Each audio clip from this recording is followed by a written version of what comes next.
Hello guys, स्वागत है आप लोग का एक भारतीय के एक और नए वीडियो में। आज के वीडियो में हम लोग बात करने वाले हैं ईपीएफओ के बारे में, जो कि बहुत ही इंपॉर्टेंट टॉपिक है। आप लोगों को देखना चाहिए, आप लोगों की जरूरी है अगर आप भी एम्प्लॉय हैं तो।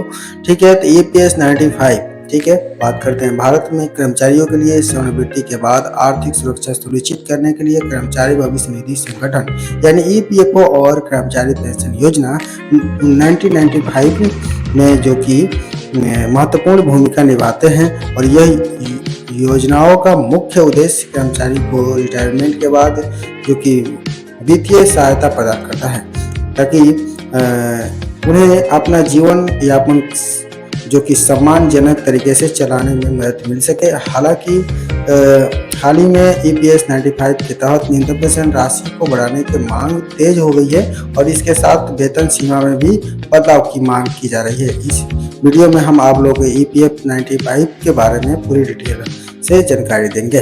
तो कर्मचारी और पेंशन योजना का परिचय। कर्मचारी पेंशन योजना 1995, जिसे आमतौर पर ईपीएस 95 के नाम से जाना जाता है, भारत सरकार द्वारा कर्मचारियों के लिए शुरू की गई एक सामाजिक सुरक्षा योजना है। इस योजना के तहत नियुक्त अपने कर्मचारी के वेतन का 8.33% जमा करते हैं। वर्तमान में इस योजना में 15,000 रुपये तक के वेतन वाले कर्मचारी को शामिल किया जाता है।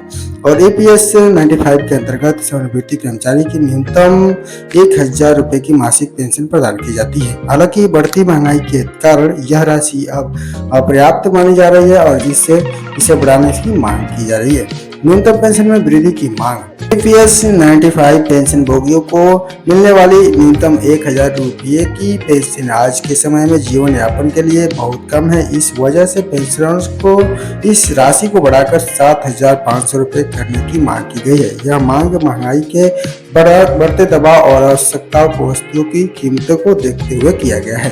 पेंशन भोगियों का कहना है कि 1,000 रुपये की मासिक खर्चा चलाने लगभग असंभव है, खासकर जब चिकित्सा और अन्य आवश्यक खर्च भी शामिल हो। और इस मांग को लेकर विभिन्न पेंशन संगठनों ने वित्त मंत्री से जो कि मुलाकात की है और अपनी चिंताओं को वेतन सीमा में प्रस्तावित बदलाव। ईपीएस 95 के तहत वर्तमान में वेतन सीमा 15,000 रुपये है, जिसका अर्थ है कि नियोक्ता इसी राशि तक के वेतन पर 8.33% का योगदान करता है और इस सीमा को बढ़ाकर 21,000 रुपये करने का प्रस्ताव है। जी हाँ दोस्तों, वीडियो को लाइक करते चलिए और देखिए कि यदि यह बदलाव लागू होता है तो इससे पेंशन राशि में काफ़ी वृद्धि होगी।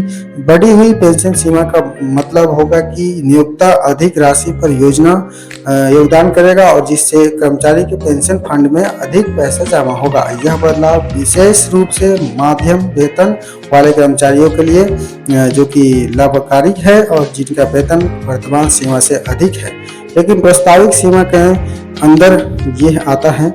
और इसके बाद से जान लेते हैं नए नियमों से मिलने वाले लाभ। ईपीएफओ द्वारा प्रस्तावित नए नियमों से पेंशन भोगियों को कई लाभ मिलने की उम्मीद है। इससे पहले पेंशन राशि में वृद्धि से उनकी आर्थिक स्थिति में सुधार होगा और इसके अलावा एटीएम के माध्यम से पीएफ राशि निकालने की सुविधा भी प्रदान की जा सकती है और जिससे पेंशनरों को बैंक जाने की झंझट खत्म हो जाएगी।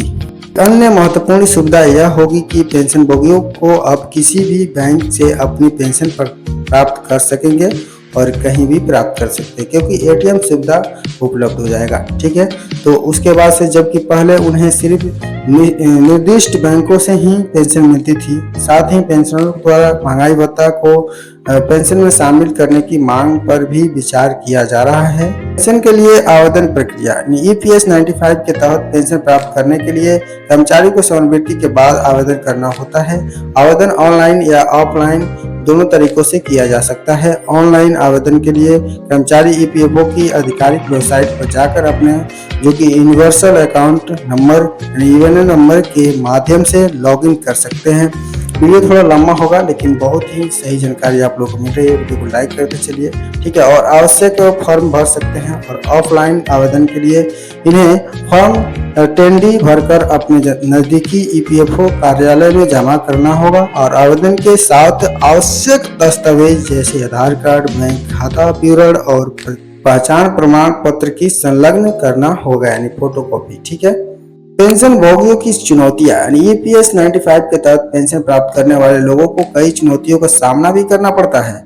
इससे सबसे बड़ी चुनौती है कि कम पेंशन राशि जो वर्तमान महंगाई के हिसाब से अपर्याप्त है। इसके अलावा पेंशन भुगतान में देरी, अपडेट की गई जानकारी का भी अभाव और पेंशन राशि में नियमित वृद्धि न होना भी प्रमुख समस्या है। विशेष रूप से ग्रामीण में और क्षेत्रों में रहने वाले पेंशनभोगियों को ईपीएफओ कार्यालय तक पहुंचने और अपनी शिकायतों का समाधान करवाने के में अधिक परेशानी होती है और इन समस्याओं के समाधान के लिए ईपीएफओ ऑनलाइन सेवाओं को मजबूत कर रहा है और पेंशनभोगियों के लिए हेल्पलाइन भी शुरू की गई है। ईपीएस 95 के तहत न्यूनतम पेंशन राशि को बढ़ाकर 7,500 रुपये करने और वेतन सीमा को 15,000 रुपये से बढ़ाकर 21,000 रुपये करने की मांग उचित प्रतीत होती है और इन बदलावों में से लाखों पेंशनभोगियों को आर्थिक राहत मिलेगी और इनके जीवन स्तर में सुधार होगा। हालांकि इन प्रस्तावों को लागू करने के लिए अभी सरकार द्वारा कोई आधिकारिक घोषणा नहीं की गई है। आशा करते हैं कि जल्द ही इन महत्वपूर्ण मुद्दों पर सकारात्मक निर्णय लिया जाएगा और कर्मचारी को बेहतर सेवानिवृत्ति लाभ मिल सकेंगे और पेंशन में सुधार न केवल वर्तमान पेंशनभोगियों के लिए महत्वपूर्ण है बल्कि भविष्य में रिटायर होने वाले कर्मचारियों के लिए भी एक बड़ी राहत होगी। आशा करते हैं कि वीडियो में दी गई जानकारी आप लोगों को पसंद आएगी तो वीडियो को लाइक कीजिए, कमेंट कीजिए, अपने दोस्तों के पास भी शेयर कर दीजिए। जय हिंद दोस्तों, मिलते हैं एक नए वीडियो के साथ।